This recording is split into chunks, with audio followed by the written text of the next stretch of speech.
A maior cidade da América Latina abriga hoje mais de 11 milhões de pessoas. Mas se São Paulo é amada por muitos, outros não veem a hora de deixar a metrópole. Para falar sobre essa relação dos paulistanos com a capital, nós recebemos no estúdio o coordenador executivo da Rede Nossa São Paulo, Maurício Broinizzi. Seja bem-vindo, Maurício. Obrigado, boa tarde. Boa tarde. A gente pode dizer, então, que é um caso de amor e ódio com essa cidade? Creio que sim. Ao mesmo tempo, nós precisamos balizar um pouco a pesquisa pelo contexto histórico em que ela foi realizada. Tá. Nós estamos vivendo um contexto de crise econômica, crise política, há um mau humor generalizado na população. Existem muitas notícias ruins, as notícias ruins vêm predominando muito nos meios de comunicação em geral. Diferentemente dos últimos anos, que o país apresentou crescimento, apresentou distribuição de renda, apresentou uma melhora relativa nas condições de vida de grande parte dos brasileiros, como veio um contexto de crise, o humor mudou muito.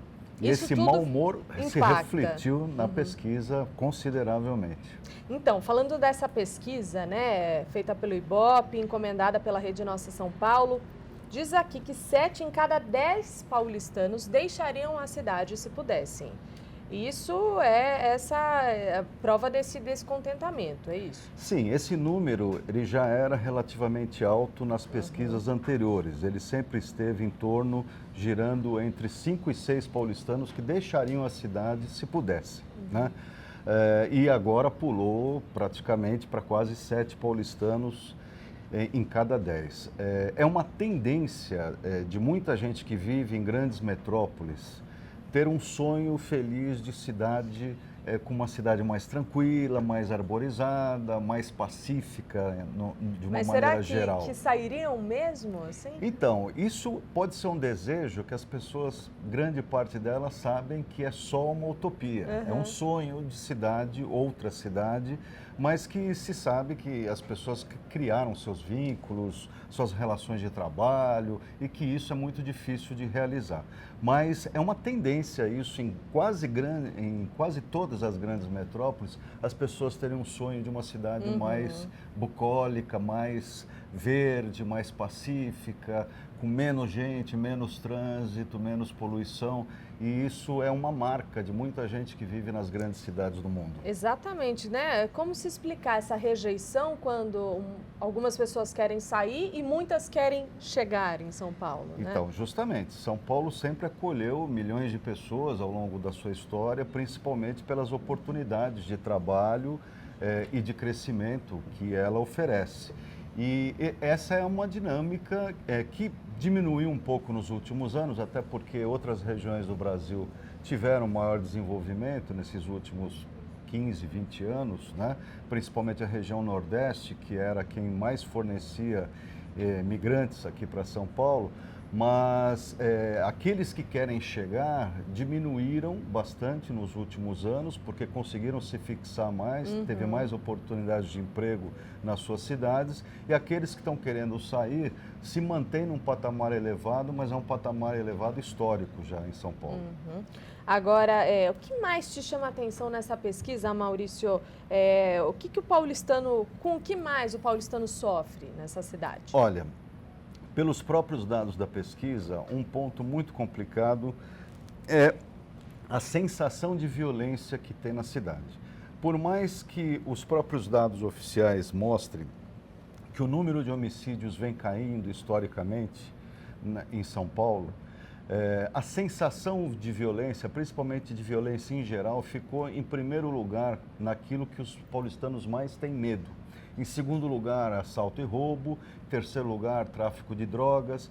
Mas essa sensação de violência, que muitas vezes se reproduz nas periferias, na região central de São Paulo, das mais diversas formas, é o que habita o imaginário do paulistano, com o que ele mais se preocupa, com o que mais ele tem medo.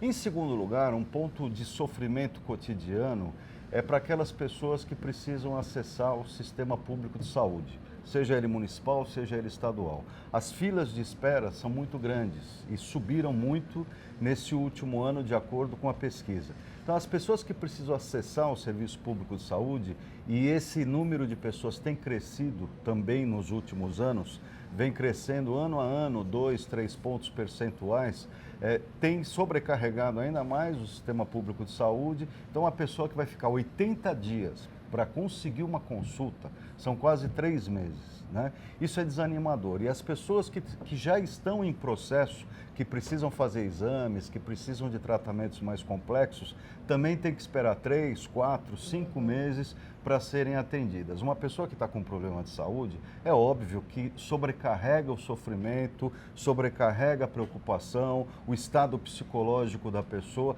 e esse eu diria que é uma urgência gritante em São Paulo, a gente enfrentar, não só em São Paulo, esse é um problema do Brasil, mas a gente enfrentar um investimento maior no sistema de saúde público para acolher de uma maneira muito melhor a população que dele necessita. Como pensar, então, numa cidade que trabalhe melhor esses problemas que a gente enfrenta, como saúde, problemas do cotidiano também, como trânsito, enchentes, agora em épocas de chuva? Como fazer com que o paulistano goste mais dessa cidade? O próprio plano diretor, que foi aprovado recentemente, aponta uma perspectiva de descentralização da cidade de São Paulo. Essa é uma medida estruturante da cidade que, sem dúvida, deverá trazer uma melhor qualidade de vida. A descentralização em todos os sentidos, ou seja, cada distrito de São Paulo, que são 96 no total, deveria se constituir como se fosse uma mini cidade, com todos os equipamentos e serviços públicos. Isso facilitaria muito a vida das pessoas, elas teriam a estrutura necessária para a sua qualidade de vida e diminuiria os deslocamentos também, melhoraria o trânsito da cidade, geraria maior emprego e renda, maior quantidade de emprego e renda mais próximo das pessoas.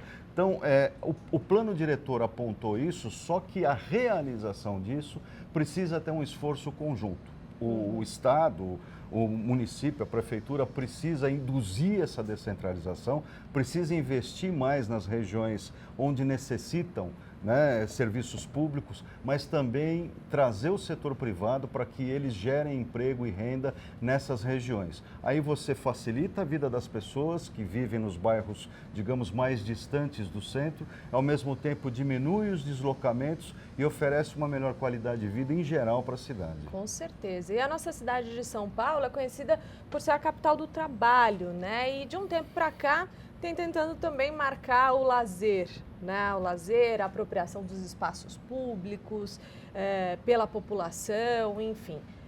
Qual é o sentido, qual é o rumo da cidade de São Paulo, na tua opinião, Maurício? Olha, eu acredito que algumas medidas que vêm sendo tomadas na gestão agora atual do prefeito Fernando Haddad estão indo no sentido de humanizar um pouco mais São Paulo, né? De liberar espaços públicos para que as pessoas se apropriem mais desses espaços, como todas essas avenidas que estão sendo fechadas aos finais de semana, nas 32 subprefeituras, acho que eles já chegaram próximo de 20, né?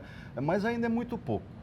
Nós precisamos ter um incentivo maior para que as pessoas andem pela cidade. A gente precisaria ter calçadas melhores, ruas mais agradáveis, mais arborizadas, um pouco mais de praças e áreas verdes na cidade, para que ela realmente caminhe no sentido das cidades do futuro, porque grande parte das cidades europeias hoje, elas investem nesse rumo, no rumo de fazer uma cidade para as pessoas e nem tanto para os automóveis, uma cidade mais verde, uma cidade mais agradável, para que as pessoas se sintam bem melhor, mais acolhidas nessa cidade.